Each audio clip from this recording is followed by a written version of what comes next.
A parent left town for a concert while their daughter was sick. Are they the jerk? We'll get into that in a bit, but first, am I the jerk for wanting different rules from my parents after my in-laws treated me badly? Got married in February 2024 and got pregnant shortly after. My in-laws stayed with us for the first 4 months after my daughter was born. But honestly, both my mother-in-law and father-in-law treated me badly. My mother-in-law made frequent hurtful comments about my age and breast milk supply, and my father-in-law would sometimes join in, either to taunt me or show passive aggression. At one point, they even refused to bring me food when I was unwell. While they did help with cooking and taking care of the baby, their presence caused a lot of tension between me and my husband, and we ended up arguing a lot. After they left, things didn't improve. My husband started siding with them, emotionally isolated me, and my recovery was affected. On top of that, I was also going through a stressful job change, but they didn't seem to care about how their behavior impacted me or our daughter. After months of discussions and me pleading, my husband finally admitted he and his family were wrong and apologized, promising it won't happen again, but my trust has been deeply eroded. Now, I don't want my in-laws staying with us when they visit. My husband agrees they should stay separately and only see our daughter for a short time in the evenings. I told my husband he can stay with his parents as long as he wants, do whatever he wants with them, and visit them as often as he likes. I also said that me and my daughter can come along and see them too, as long as we stay separately. The problem is, he insists on applying the same rules to my parents, who have never caused any issues. I'm okay with my parents staying separately, but I want them to be able to spend more time with our daughter. We also have family in Seattle, my brother, sister-in-law, and nephews, but my husband refuses to let us visit them. He says they must come to us, stay separately, and follow the same limited visitation rules as his parents. Am I the jerk for wanting fair but different rules for my parents versus his? Should I stand my ground? And if so, how long is reasonable? Update. Thank you all for your comments and support. I had made peace with the idea that as long as his parents stay separately,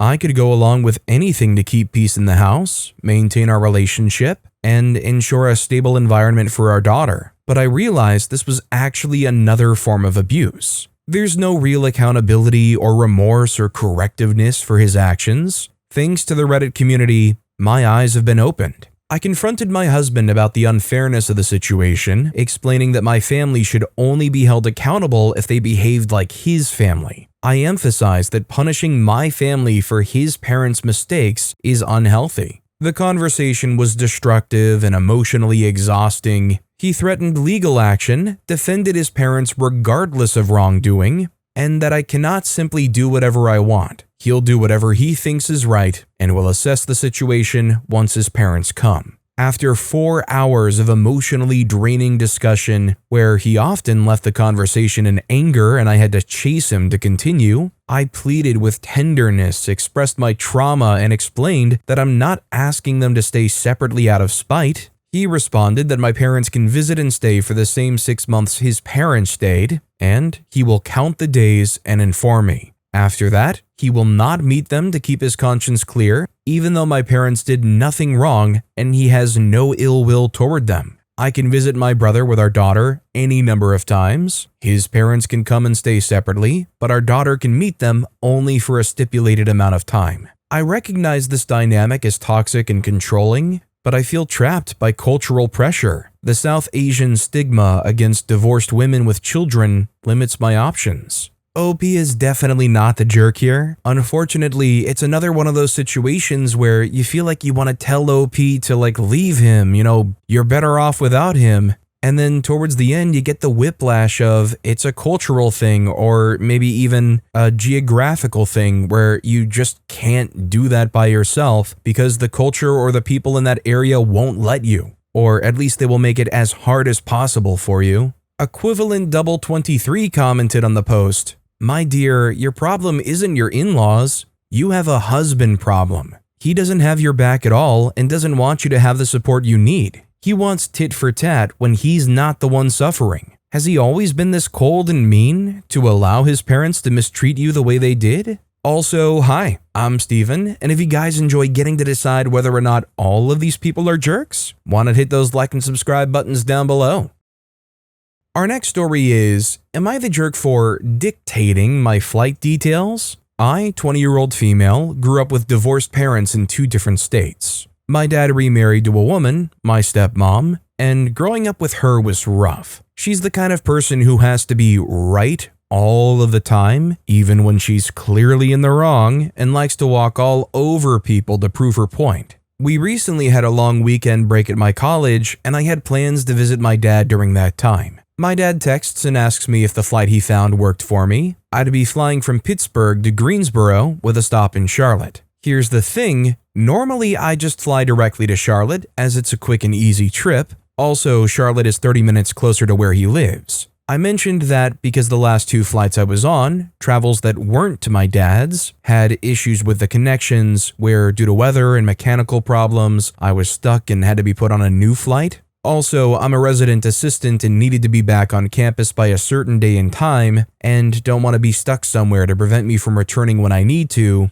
I then politely asked if I could just be put on the direct flight to Charlotte I usually take, and he said that was fine. He booked the flight, and all was good. Fast forward to the day after I arrive, my stepmom and I are driving to the grocery store. She asks me out of the blue why I requested a different flight than the one to Greensboro. I gave her the same reasons I gave my dad, only for her to overpower me with a, "But you aren't the one paying." I calmly explained to her that I understand I'm not the one paying, but my dad asked me for my input, so I gave it based on my parameters. She then raises her voice and goes on that sometimes we have to be inconvenienced to save money, especially when it comes to flights. I calmly reminded her that she has always pushed me to speak up more and be more communicative, so that's simply what I did. Speak up and let my dad know that the direct flight to Charlotte worked a lot better for me. Stepmom then huffed and called me ungrateful for having a dad that wants to see me, so I just stayed silent and didn't buy into her antics. It's like the minute I stick up for myself, I'm being punished all of a sudden.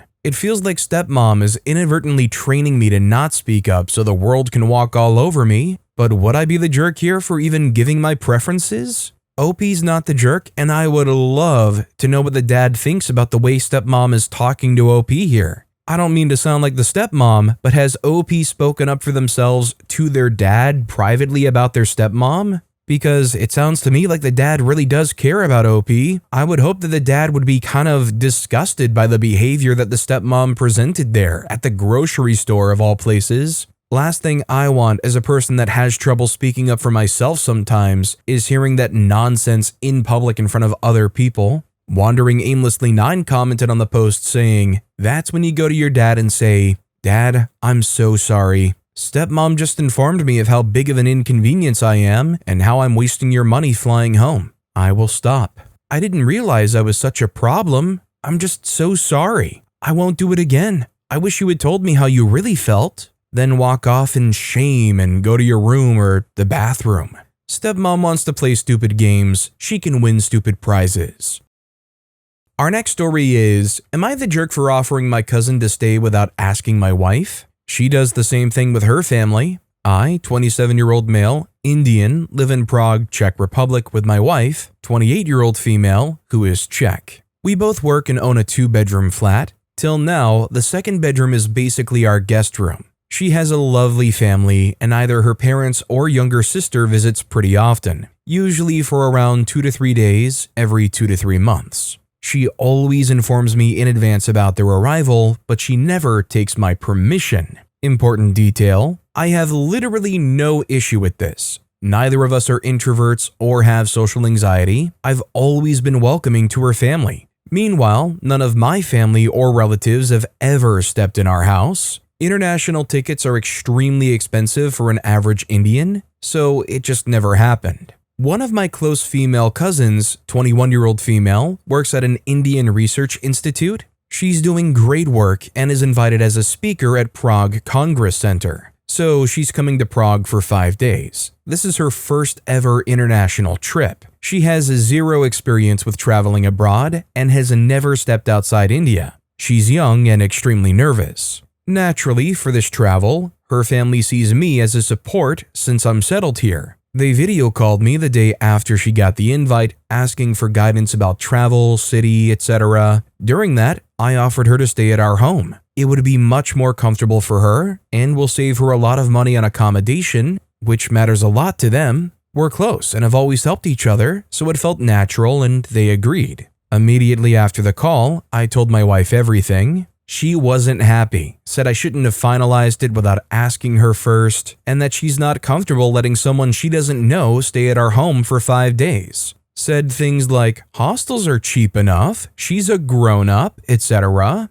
I stayed respectful and tried to calm her down, but her volume kept rising. Eventually, I calmly mentioned that she also lets her family stay at our place without taking my permission, and I never had any problem with it. Plus, this is literally the first time anyone from my family will ever visit us. She got really ticked at that point. So this one is definitely a bit hypocritical at the very least. I don't really see the problem with what OP's doing, giving their close family cousin the guest room for 5 days. I just agree that it's not fair that OP puts up silently, never contesting their wife's friends and family coming over, and then get pushback immediately the second they want to bring their cousin over. When it's almost immediately contentious like this, is there ever going to be a good resolution? Investment Classic 67 commented, "Red flag on your wife. Not wanting a 21-year-old cousin that has never been out of her country to fend for herself in when she has a cousin who can help her." Wow. Our next story is, am I the jerk for telling my mom/boss that if she files me as a 1099, I'm filing an SS8 with the IRS? So this is messy because it's both a family and work issue. I, late 20s, work for my mom. She owns a small business, and for the longest time, my employment situation has been confusing. I do everything an actual employee would do. Fixed schedule, she supervises me, I use all her equipment, I follow her rules, I represent the business, etc. But every time I've brought up proper paperwork, she acts like I'm annoying her or making it complicated. Fast forward to now, I quit/got fired back in October, and now she suddenly tells me she's going to file me as a 1099 independent contractor, which, to be clear, is not accurate for what I do. I don't run my own business, I don't control my work, and I'm not contracting out services. I'm an employee. I explained calmly that if she misclassifies me, I get stuck paying both sides of the taxes, plus it's illegal for her to do. She brushed it off and said something like, "Everyone has to do their taxes." Then she tries to guilt trip me like I'm being ungrateful or dramatic for wanting my taxes handled correctly. At this point, the whole situation feels like she's trying to intimidate me into just eating the tax burden so she doesn't have to do payroll. So I told her very neutrally, I'm not going to engage with threats or guilt. If you file me as a 1099 contractor, I will need to file an SS8 to have the IRS determine my correct status. That's it. No yelling, no dramatics, just a boundary. She responded by email saying, "It breaks my heart to see things going in this direction. If you really want to take things to that level, I could mention the years of cash bartending income that was never reported, but I prefer to move forward. I wish you could do the same." She didn't answer any of my questions about proper employee paperwork or a W-2. Instead, she seemed to imply that bringing up misclassification was going too far. For the record, I'm not trying to screw her over. I'm literally trying to avoid a massive tax mess and warn her that if she misfiles, the IRS will see that anyway. The SS8 isn't retaliation, it's just the only formal way to protect myself. Now she's acting like I'm the villain for not wanting to commit tax fraud? Am I the jerk for setting that boundary and telling her I'll file an SS8 if she misclassifies me? Well, OP's mom clearly isn't looking out for OP, so it's kind of on OP to protect themselves here. I would just say the one thing I don't want to be mixed up in is any kind of confusion or issue with the IRS. It's slow moving, it affects you greatly. Sometimes they say, oh, now you owe us fees of stupid amounts just because of whatever headaches. I remember one year my parents had some issue where apparently the IRS claimed they submitted their tax returns twice, and so for whatever reason they were still owing the IRS like $2,000 or $3,000 in unreported income or something. It loomed on them despite not making a mistake on their own for years, and they had to figure out and fix that. Darling in Maine commented, "Yeah, so OP, that was blackmail? Not the jerk, and do what you have to at this point."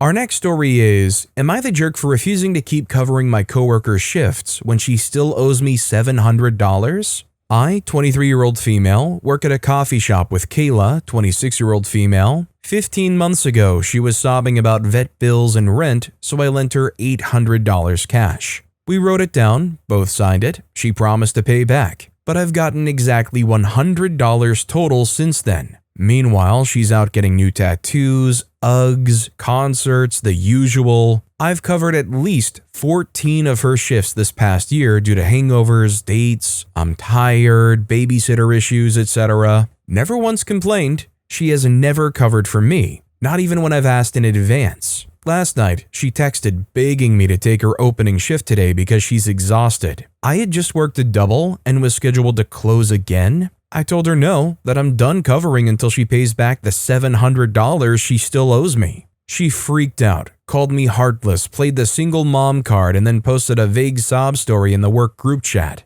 Now, half the team thinks I'm harsh for holding money over her head. I'm out almost $800 and tired of being her doormat. Am I the jerk for finally saying no? OP's not the jerk, and I'm afraid at this point OP may need to consider legal action or being a little at least harsher in trying to get that $700 back, even if it's a little by little. Maybe if OP is a very kind-hearted person, they can try to set up some negotiation where it's I'll cover a shift for you, but you gotta send at least $50 my way. At least when OP covers the shift, the job's still paying them to be there. If anything, maybe it is a little inappropriate, I don't know, you can let me know in the comments. But OP could honestly air out that dirty laundry in the work group chat and say, well, when somebody owes you $700 for X amount of time, over a year, you find less motivation to bail them out. Outside Bowler 6174 commented, not the jerk. This seems very manipulative. She essentially scammed you of $700 and then repeatedly asked to cover her shift for unjustified reasons.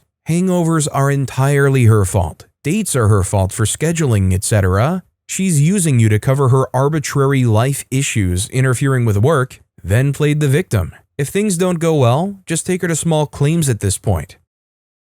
Our next story is, am I the jerk for throwing my friend's diagnosis in her face? I've had a close relationship with Mia for 10 years. From the start, she was open about her borderline diagnosis, which helped me understand why her behavior toward me could sometimes be extreme. Most of the time, I was her favorite person, which meant weeks of idealization followed by sudden devaluation phases. In good times, we spent every free moment together, but in bad times, I had to apologize for days over minor things. I constantly watched what I said, how I said it, and what I better kept quiet about to avoid triggering another devaluation wave. I would never pathologize her or bring up her borderline diagnosis. I learned to walk on eggshells, carefully frame criticism, and swallow a lot. This unbalanced our relationship, but I was willing to bear it for Mia because I understood the dynamics behind BPD. About 3 years ago, she started questioning her diagnosis.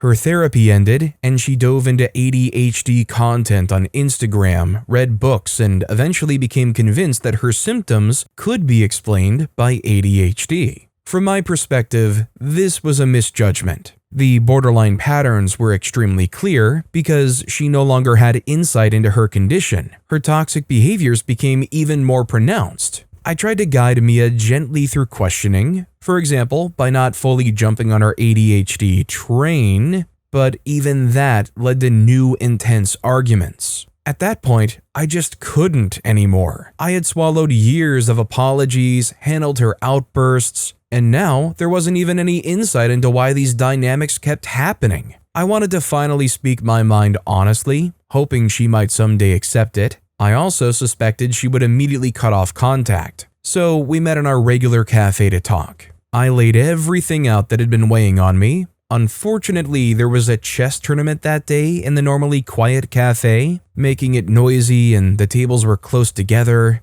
I said loudly, "You have borderline. Accept it. You can't help that you have it, but you are responsible for what you do with it." People at the surrounding tables stared awkwardly at their chessboards. As expected, she stood up, left, and later blocked me everywhere. I haven't heard from her since. I was relieved and also saw it as a final act of friendship, but I must admit I said it with a certain satisfaction and hoped it would hurt her. Am I the jerk? I think having put up with as much as OP did, it's understandable why they were feeling the way they were. That said, the very little segment right at the end where OP said, "and I hoped it would hurt her." Is that truly a fair thing to feel in that moment?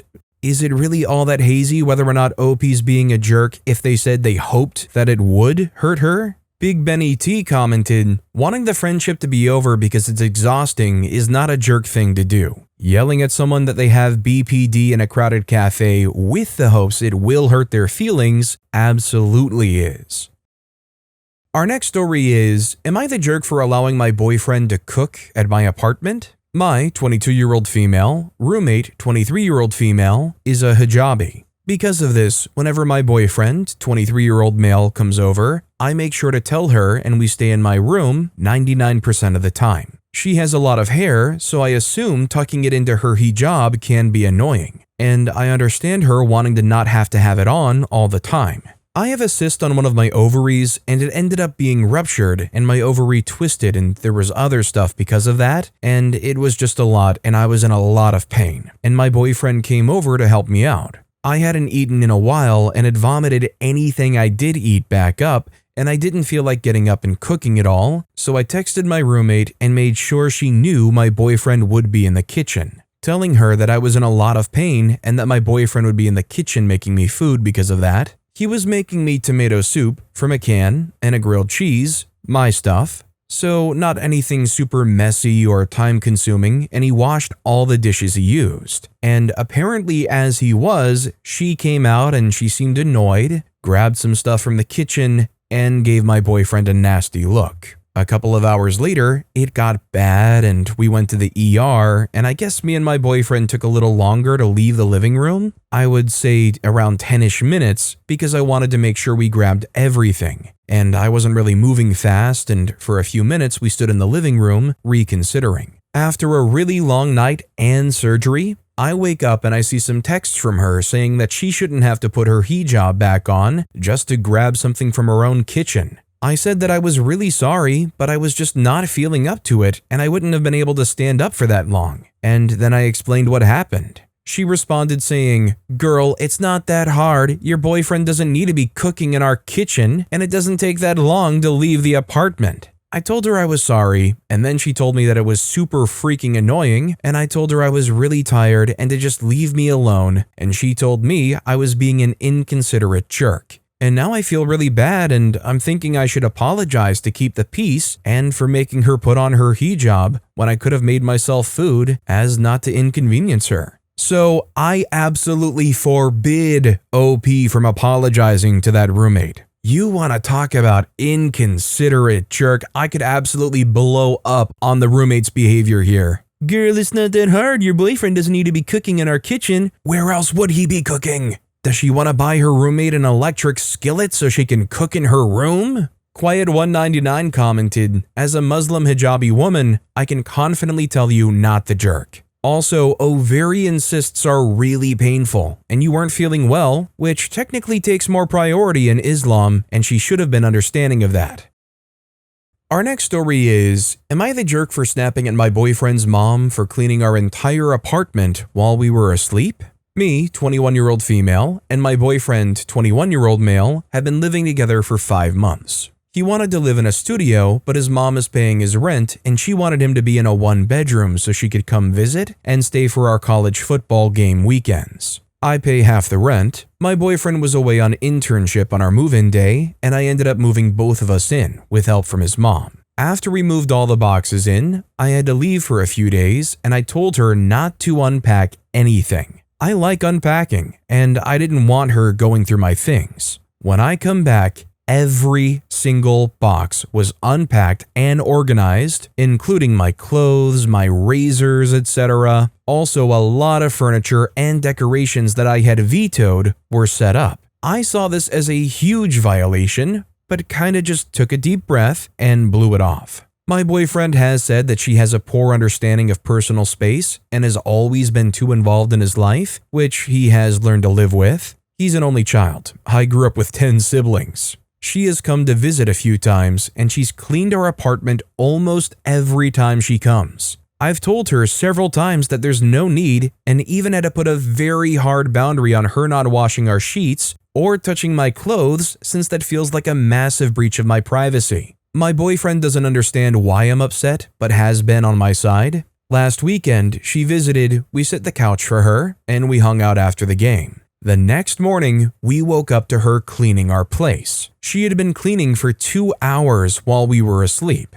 I was pretty upset, and my boyfriend went to go talk to her. He said that she moves all of our things around and we can never find anything when she's done. She completely brushed this off by saying, "Oh, it's okay, I'll put everything back how I found it. It's really gross in here." I was in the bathroom, and as she was saying that, I noticed that all of our towels, bath mats, and my personal perfumes and makeup were reorganized. I got upset and came out and told her that it really bothers me when she cleans our space and that it makes me feel like a place that I'm paying for doesn't belong to me because someone else is treating it like their own. I said I really appreciated the effort, but that it makes me very uncomfortable. She stopped cleaning and changed the subject, and I thought everything was fine. My boyfriend went to work, and she left a few hours later. When I talked to him later, he told me that she had called him and said that I deeply hurt her feelings, that she was trying to help, and that I was being disrespectful and ungrateful, and that we should act as good hosts and keep the apartment cleaner for her when she visits. I recently got diagnosed with endometriosis and haven't been able to clean as much, but we still clean daily. The biggest caveat here is that she has metastatic breast cancer, and we don't know how much longer she has left with us. I said we can clean the apartment together, but she didn't like that. Am I the jerk? All situational circumstances aside, OP doesn't like it. It makes them feel uncomfortable. It makes them feel violated. OP's not the jerk here. Keep your hands off of somebody else's stuff, especially when they've told you time and time again to keep your hands off of said stuff. The intention is great and the gesture is beautiful, but just because it is those things doesn't mean that she gets a pass to ignore being told not to do it. Yatiko's always commented, "With you saying that she has cancer and you're unsure how long she has, I have a feeling she does this not maliciously, but because she wishes to be her baby's mom and needed while she's still here." Totally guessing. I have no education, but that's what my gut says. Yes, she's crossed multiple set boundaries, and yes, you are justified in your responses. I really feel not the jerk with that last tidbit of information. OP replied saying, "I don't think she's being malicious either. She does help us out a lot. She clearly cares about both of us very much and always brings us gifts and buys us dinner, etc. I think that's why me and my boyfriend both really struggle to stand up to her and make boundaries." Our next story is, am I the jerk for going out of town for a concert while my daughter is sick? Over 6 months ago, I bought tickets to a concert 5+ hours away from my city. The concert is tomorrow, and I plan to drive down tonight after work and after dropping my daughter off at her dad's. The ticket and my accommodations are already paid for and non-refundable. I've been really excited for this trip since I found out about it. All week, my daughter, 10 years old, has been homesick. She has a dry cough, slight fever, but nothing extreme, and a decreased appetite. I work from home and it's slow season at work, so I was able to be by her side all week to take care of her. She's slowly getting better, but still not feeling great. I updated her dad on her condition so he could keep an eye on it, but now he's saying I'm being selfish and I shouldn't skip my trip so he doesn't catch whatever she has. We share custody. During the school year, I have her during the week so I can stay on top of her schooling, homework, extracurricular activities, etc.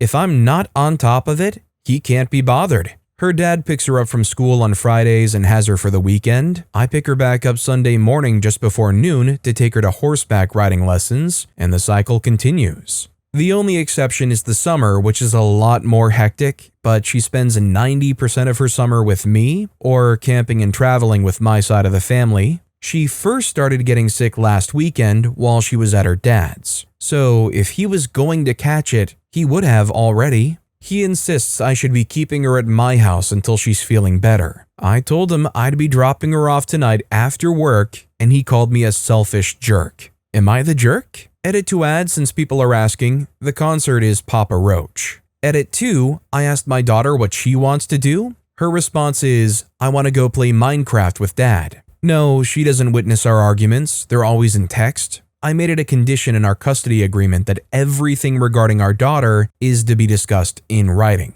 She knows she's loved and that I would never abandon her if she truly needed me. With a mild cold where she's actively getting better, she does not need me specifically. I don't think OP's the jerk here. To me, it sounds pretty run-of-the-mill routine. And if anything, it kind of sounds like the dad's trying to avoid responsibilities, which OP actually posted an update. Basically, they said that they went to the concert, everything was great, they brought their daughter home a tote bag from it, which the daughter was super excited to have. Apparently, the dad, within an hour of getting the kid, got his mom to come pick the kid up and watch them until OP came and picked the daughter up. So yeah, take that as you will, but it sounds like the dad just didn't want to be a dad for the night. Tried to find an excuse to weasel out of it. But with that being said, that's all the time we have for today. Now, if you want to hear another absolutely crazy Am I the Jerk Here story, check out that video on the left. Or if you missed my latest video, check out that video on the right. That said, I'll see you all next time with some more stories.